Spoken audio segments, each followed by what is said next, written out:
कहने के लिए तो एक दशरथ मांझी थे, जिन्होंने छेनी हथौड़ी से पहाड़ को तोड़ दिए थे।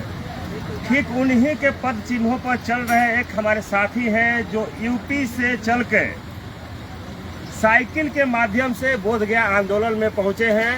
हम चाहेंगे कि थोड़ा सा कैमरामैन इनका एड्रेस दिखा दे कि ये साइकिल यात्रा है। थोड़ा सा नज़दीक से आके दिखा दीजिए।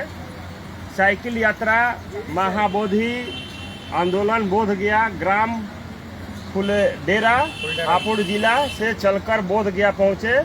आयोजक भीम भारती, इनके मोबाइल नंबर है, डेट 3/4/2025 3/4/2025 से ही ये निकले हुए हैं।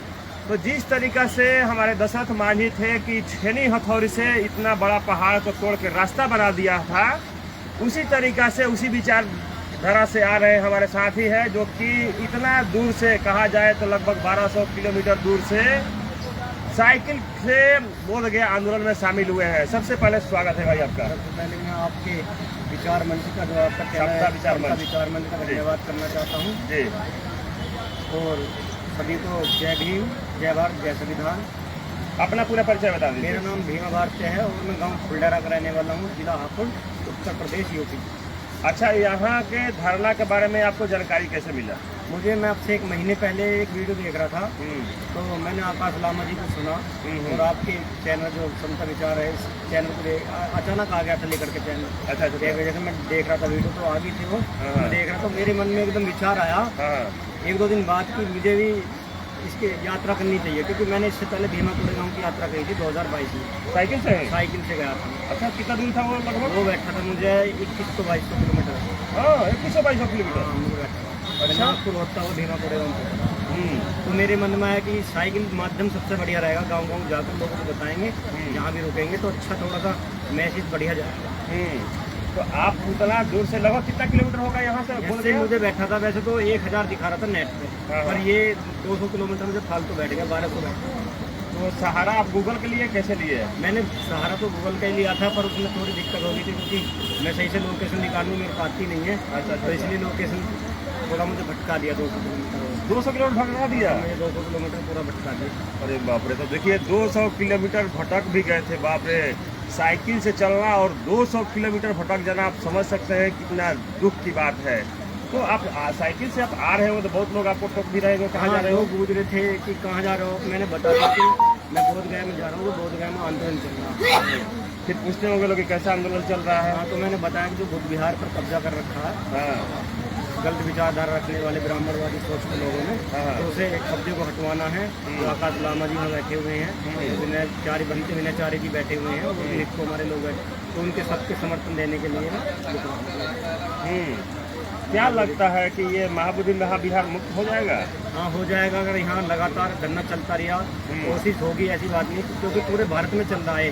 हमारे गांव में खुद लोग वीडियो देख रहे हैं, तो लोगों के मन में चल रहा है कि हमारा बुद्ध विहार कब्जा कर रखा है समतावादी जो विचारधारा, गलत विचारधारा रखने वाले लोगों ने। तो हर आदमी के मुंह पर चल रहा है कि हमारा बुद्ध विहार, हमारा बुद्ध विहार, हमारा बुद्ध विहार कब्जा हटाओ। तो चल रहा है मामला, ऐसे नहीं, जानकारी लोगों को धीरे धीरे मिल रही, वो लोग आ रहे भी हैं। आप वहाँ लगभग 1200 किलोमीटर से चल के यहाँ आ गए और साइकिल से आए। कुछ लोग ऐसे भी यहाँ है अगल बगल इलाके में, जो कि पैदल ही चल के नहीं आते हैं, उन लोग से क्या कहिएगा? उनसे मैं यही कहना चाहता हूँ कि आप अगर साइकिल से नहीं, पैदल नहीं आ सको, तो ट्रेन बस हैं, थोड़ी दूर बसों से आओ।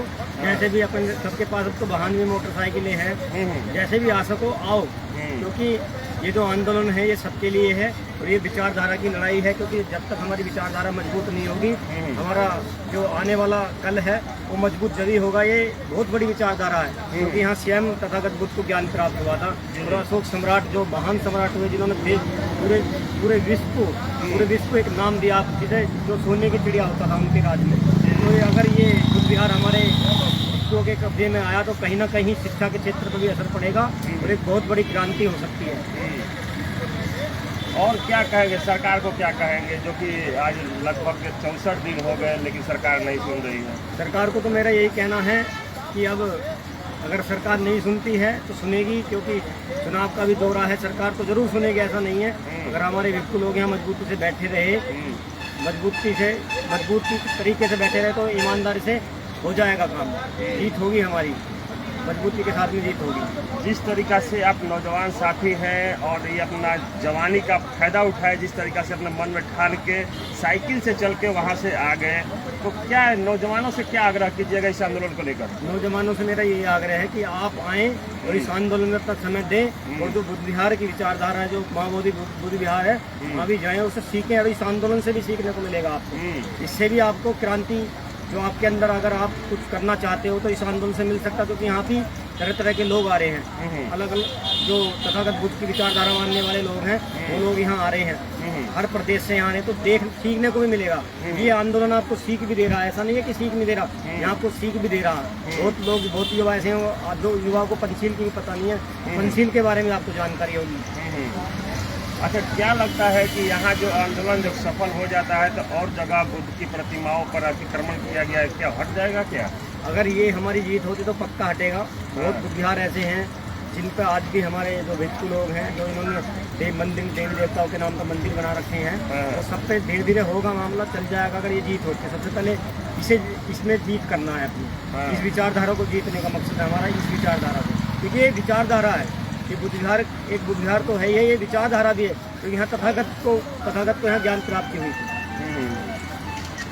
चलिए, तो ये भाई देखें कि किस तरीका से अपने विचार को रखे। अच्छा, हम चाहेंगे कि आपका लगभग एज कितना हो रहा होगा? मेरी एज 27 साल है। हाँ, 27 साल रहती है। आपके घर जीवन भी तो कहते होंगे कि कहाँ जा रहे हो? हाँ, मेरे घर के इनका तो पहले तो समर्थन नहीं था जब मैं वहाँ से निकल का, पर ये था कि मेरे पिताजी ने मुझे 500 रुपये दिए थे कि आप कोई दिक्कत नहीं, आप जाइए, और रोज़ लगातार जब तक मैं यहाँ नहीं आया तो जब तक रोज़ फोन आता था उनका, और उनका समर्थन मिल रहा है। वो लोग भी वीडियो देख रहे हैं तो उन्हें भी अब उनका समर्थन है कि कोई दिक्कत नहीं, आप अच्छा काम कर लो। अच्छा, हाँ, गांव के लोगों के भी कई फ़ोन आए हैं, जो लोग मेरे दो चार लोगों को यह था क्या करेगा साइकिल करके, क्या करेगा, तो उन्हें अब लगने लगा कि ये सही चीज़ है।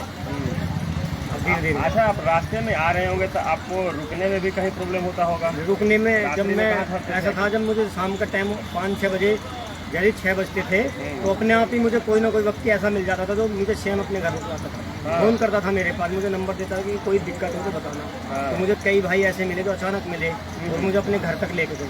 डर नहीं लगता था कि कहीं ऐसा ना हो कि किसी मनवादी के घर में घुस जाए? नहीं, ऐसा कुछ नहीं, क्योंकि कुछ लोग ऐसे हैं, मुझे इसकी जानकारी तो है, जानता हूँ कि जय भीम करते थे, और जय भीम करने के बाद मेरा नाम परिचय बोलते थे और उसके बाद अपना नाम बताते थे।